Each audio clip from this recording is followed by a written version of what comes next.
9 বছর পর আবার ধারাবাহিকে ফিরেছেন সৌরভ চক্রবর্তী, লক্ষ্মীর ঝাঁপির নায়ক হয়ে। এই সময়ের মধ্যে তিনি অভিনয় না করে প্রযোজনা, পরিচালনা আর কবিতা লেখায় ব্যস্ত ছিলেন। সবাই ভেবেছিল হয়তো আর অভিনয়ে ফিরবেন না, কিন্তু তিনি ফিরেছেন। আর তাই নিয়েই এখন অনেক কথা হচ্ছে টেলিপাড়ায়। নায়িকা শুভস্মিতার সঙ্গে তার জুটি নিয়েও চর্চা চলছে। সৌরভ বললেন তিনি প্রেমের গল্পে অভিনয় করতে পছন্দ করেন, যদিও নিজের জীবনে এখনও একা আছেন। ভালোবাসার জন্য সময়ের অপেক্ষায়।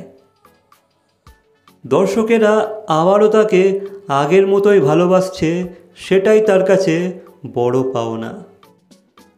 সো গাইস, এ বিষয়ে তোমাদের কি মন্তব্য অবশ্যই কমেন্ট করে জানাবে।